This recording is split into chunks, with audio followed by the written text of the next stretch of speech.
Bonjour. 1000 km de bouchons pour les vacances de la Toussaint, pour le départ des vacances de la Toussaint le vendredi 17 octobre. 1000 km de bouchons. C'est rare en dehors des vacances d'été. Non, ça devient courant pour les vacances de la Toussaint. La Toussaint, le 17 octobre. Il fait beau, il fait chaud, on a envie d'air pur. Ça fait très longtemps qu'on n'est pas parti en vacances. Bon. On se pose une question, moi je me pose une question qui m'intéresse énormément, c'est mais comment les Français dépensent leur budget? En gros, il y a une part importante des dépenses contraintes. Dépenses contraintes, c'est plus du tiers, c'est 35% à peu près.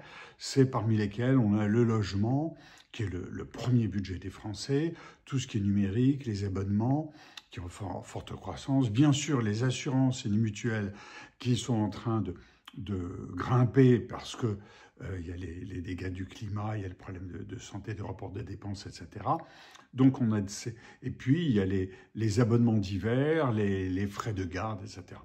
Tout ce qui fait que le premier du mois, on sait qu'il y a une certaine somme qui va partir, 35%. Bon. Deuxième budget, grosso modo par rapport à ça, c'est l'alimentation. C'est 16% des ménages en moyenne. 16% des budgets des ménages. Alors là, lorsqu'il y a un problème de budget comme en ce moment, on va vers les MDD, les marques de distributeurs. On achète des produits qui sont normalement un petit peu moins chers et de qualité correspondance. Le troisième point, troisième budget, pas très loin, enfin le troisième budget en fait c'est la santé, c'est 10%. Et pourtant la santé coûte pas cher en France. On l'oublie.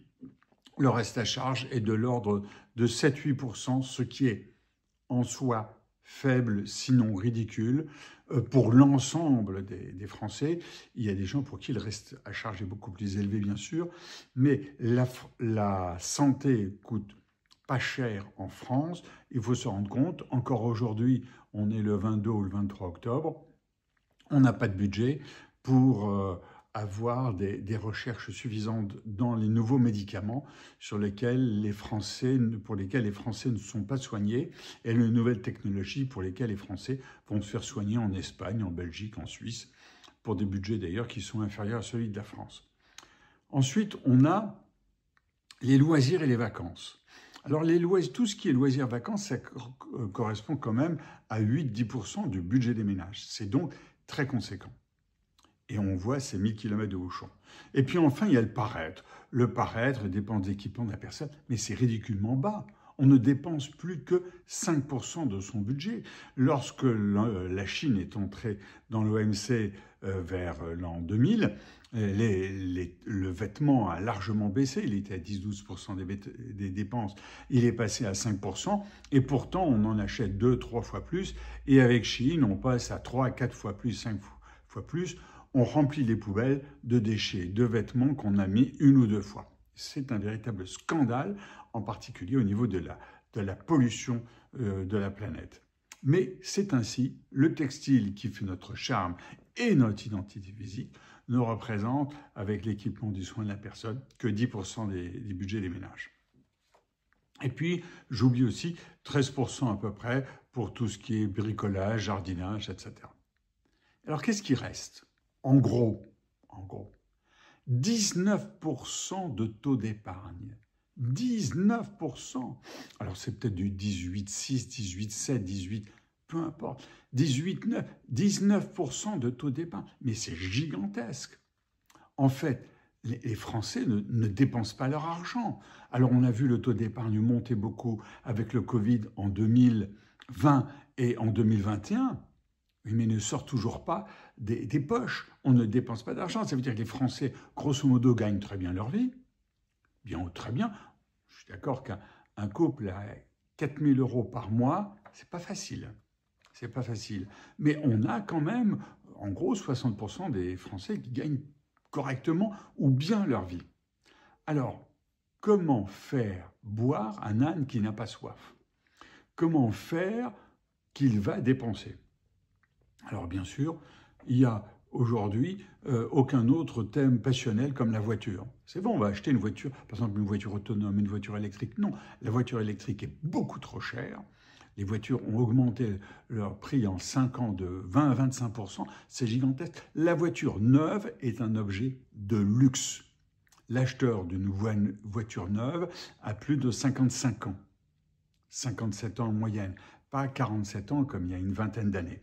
Donc la voiture ne fait pas rêver, parce qu'en plus quand on achète une voiture neuve, qui normalement devrait être électrique, on ne sait pas si on va bien la revendre, et d'ailleurs ça se revend mal. Donc ça ne fait pas rêver. Alors ce qui fait rêver, c'est le téléphone portable. Alors on change son téléphone portable pour améliorer la photo, parce qu'en gros c'est un appareil photo, et puis qui présente un certain nombre d'options qu'on va voir. Est-ce qu'on est pressé de changer la photo, la technique de la photo de son appareil? L'Apple 17 se vend-il comme des petits pains? Je ne sais pas. Donc la question, c'est qu'est-ce qui fait rêver le consommateur? Est-ce que, au-delà de la technique de la voiture, au-delà de la technique du téléphone, qui n'avance pas beaucoup, il y a des objets qui font rêver? Bon, ce qui fait rêver, c'est, en tout cas pour les Français, les vacances, les week-ends, les ponts, prendre sa retraite tôt, etc. Ça fait rêver. Mais est-ce qu'on a les moyens de se le payer? Le moyen financier et le moyen écologique, le moyen carbone de se le payer, ce n'est pas tout à fait ce qui se passe. Alors, qu'est-ce qu'on pourrait avoir d'autre chose? On sait qu'en ce moment, les Français ont peur. C'est 19% d'épargne, c'est la peur, l'incertitude, et puis il n'y a pas de nouveauté technique, on ne sait pas dépenser. Alors on pourrait isoler son logement. Oui, mais c'est très mal barré en France. Parce qu'on a dit, isolez votre logement, l'État vous aide. L'État s'est fait pomper des milliards, il n'a plus d'argent. Et les gens disent, non, pourquoi? Pourquoi dépenser de l'argent dans l'isolement de mon logement? Ah oui, pour économiser un petit peu de carbone. Bon, d'accord, il n'y a pas d'obligation là-dessus. On a fait un carbone punitif, une isolation punitive. La maison, elle est comme elle est construite depuis longtemps. Quand elle est construite neuve, on essaie qu'elle soit bien. Accessoirement, on va casser une maison neuve, un logement neuf à l'intérieur, parce qu'on a fait des contraintes handicapées qui font qu'on a perdu plusieurs mètres carrés. Donc on va récupérer des logements des mètres carrés. Donc isoler son logement ne devient plus une passion. Les politiques ont complètement grillé le futur. Ils ont grillé le futur parce qu'ils n'ont pas su positiver tout ce qui était de l'isolation thermique, du carbone, et de ne pas dépenser son carbone aussi dans des voyages, des vacances diverses comme on le voit. Et les politiques ont grillé parce qu'ils nous développent, on le voit ces jours-ci, uniquement un esprit négatif où tout va s'effondrer avec les menaces de renversement du gouvernement.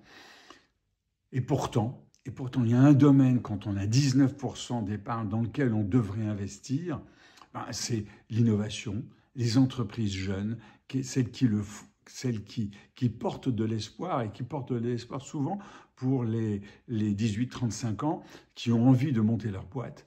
Mais là, on a tellement grillé l'entreprise en parlant du CAC 40 et en disant qu'ils se mettent plein d'argent dans les poches, en oubliant que le CAC 40, ce sont les entreprises qui fonctionnent bien. Faites la liste des entreprises qui sont sorties du CAC 40 récemment, comme Téléperformance. Voilà, c'est bien malheureux tout cela, mais moi qui suis prospectiviste, je vois que les 19% d'épargne ont plutôt tendance à monter qu'à réduire. Et là, il y a une responsabilité collective en France. On est en train de se perdre sur notre futur. Je repars en plongée. À bientôt.